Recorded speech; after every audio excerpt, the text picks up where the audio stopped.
अब corona virus से संबंधित एक्सटॉर्शन क्या होता है, हमने पहले भी इसके कुछ वीडियोस आप तक पहुंचाए जहां पर हमने आपसे बात की सेक्सटॉर्शन, पॉर्न स्कैम से संबंधित, जहां पर आपके न्यूड फोटोग्राफ या वीडियोस की स्क्रीन रिकॉर्डिंग कर ली जाती है और फिर किया जाता है आपको ब्लैकमेल और धमकी दे करके आपसे निकाले जाती है मोटी रकम। तो इसके बारे में हम ऑलरेडी बात कर चुके हैं। एक नया प्रकार का एक स्कैम है, जी हाँ, कोरोना वायरस का समय चल रहा है और जो कोविड-19 का समय है इससे भी बेस बना करके लोगों को लूटा जा रहा है। तो ये क्या है कोरोना वायरस से संबंधित सेक्सटॉर्शन, इसके बारे में हम लोग बात करेंगे। अगर आप नए हैं, आपको सब्सक्राइब करना है ऑनलाइन लीगल एडवाइस। आप शुरुआत कर रहे हैं अशोक पांडे के साथ और हम लोग इस पर्टिकुलर वीडियो में बात करेंगे कोरोना वायरस से संबंधित सेक्सटॉर्शन आखिर क्या होता है। इसमें आप ये समझ लीजिए कि जो साइबर हैकर्स होते हैं, जो साइबर क्रिमिनल्स होते हैं, पहले आपको एक लिंक आएगा, उस लिंक को आप क्लिक करेंगे तो आप किसी वेबसाइट या वेब पेज पे पहुंच जाएंगे या एक ऐसे एप्लीकेशन पे पहुंच जाएंगे जो आपको कोरोना वायरस ट्रैक करने का जरिया बताएगा। वो आपको ये भी बताएगा कि आपके नजदीक में कितने इन्फेक्टेड लोग हैं जिनको कोरोना वायरस है या जिनके ऊपर कोरोना वायरस के सिम्टम्स देखे गए हैं। आपको इस प्रकार के ऐप की जरूरत तो होगी। आजकल जैसे टेक्नोलॉजी का टाइम है, समय है, तो आपको लगेगा कि ठीक है, चलो ये हमारा एक तरीके से बचाव कर देगा।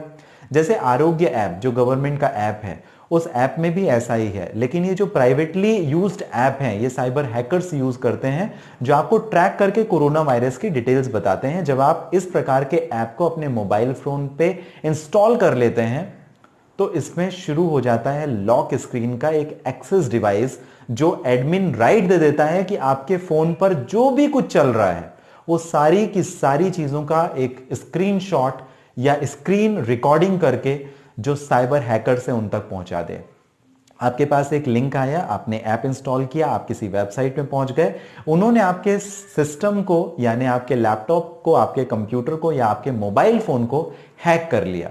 अब आप जो भी एक्टिविटी कर रहे हैं वो सारी एक्टिविटी दिख रही है किन्हें? साइबर हैकर्स को।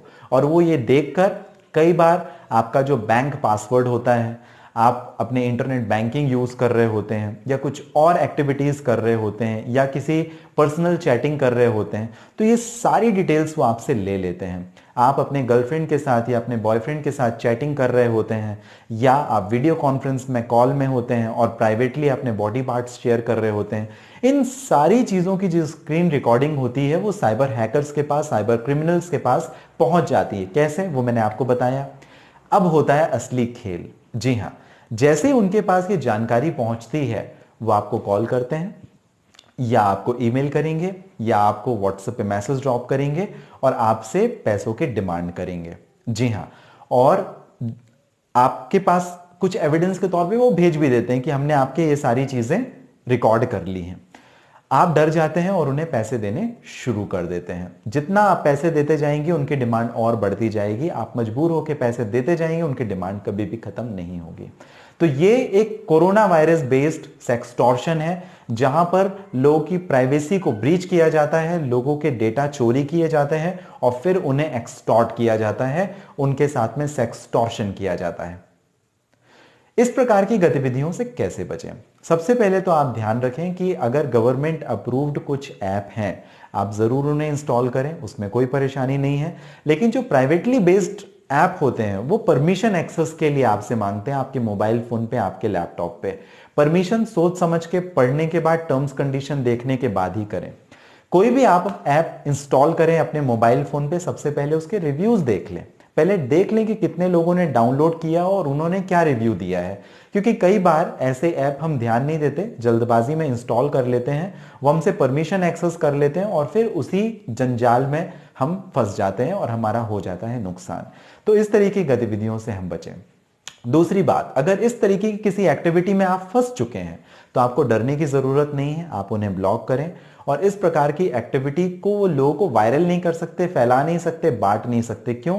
उन्हें पता है अपराधी वो हैं, अपराधी आप नहीं। आप यहां पे विक्टिम हैं, आपके साथ में अपराध हो रहा है, आपने अपराध नहीं किया है, तो आपको डरने की जरूरत नहीं है। क्रिमिनल जो है, साइबर हैकर्स जो हैं, उन्हें डरने की जरूरत है। आपको क्या करना है? आपको करनी है उनकी शिकायत। जी हां, कंप्लेन लेटर बनाइए। आपका जो नजदीकी साइबर क्राइम डिपार्टमेंट है उनको आप शिकायत भेजिए। उनको ऑनलाइन भी आप शिकायत कर सकते हैं। लोकल पुलिस स्टेशन अगर आपका एक्टिव है तो आप लोकल पुलिस को भी इसकी शिकायत दे सकते हैं, जानकारी दे सकते हैं, वो इनके खिलाफ में एक्शन लेंगे, ये उनकी जवाबदारी जिम्मेदारी बनती है। और अगर ना करें तो भी आप मैजिस्ट्रेट को कंप्लेन दे सकते हैं। मैजिस्ट्रेट को दो तरीके से कंप्लेन दी जाती है। एक 156 सबसेक्शन 3 सीआरपीसी का जो प्रोविजन है, क्रिमिनल प्रोसीजर कोड 1973 का प्रोविजन, वहां पर आप डायरेक्ट एक शिकायत दे सकते हैं मैजिस्ट्रेट को। और दूसरा under section 200 criminal procedure code 1973। तो ये दो तरीके हैं जहां पर आप डायरेक्ट मैजिस्ट्रेट को यानी जज को भी आप शिकायत दर्ज करा सकते हैं। लेकिन कोशिश करें साइबर क्राइम डिपार्टमेंट को दें, क्योंकि proper authority cyber crime department है जो इस मामले की तहकीकात इन्वेस्टिगेशन करेगी। जिन्होंने ऐसा काम किया है उन्हें पकड़ेगी, उनके बैंक अकाउंट सीज करेगी और जो भी उचित कार्रवाई होगी कानूनी तौर पर वो कार्रवाई भी उनके खिलाफ की जाएगी। ये था कोरोना वायरस से संबंधित सेक्सटॉर्शन और पैसों का एक्सटॉर्शन। आपको ये कैसी लगी जानकारी आपको बताना है मुझे कमेंट बॉक्स पे। अगर आपके कोई प्रश्न है, किसी परेशानी के लिए आप अगर मुझे करना चाहते हैं बात, तो बिल्कुल कर सकते हैं। व्हाट्सएप नंबर हमारी स्क्रीन पे डिस्प्ले हो रहा होगा और साथ ही इस वीडियो के डिस्क्रिप्शन में लिंक है जहां से आप अपॉइंटमेंट बुक करके भी मुझे डायरेक्टली बात कर सकते हैं। आप सभी जो कीमती और महत्वपूर्ण समय आपका मुझे देते हैं, इसके लिए आप सभी का बहुत धन्यवाद।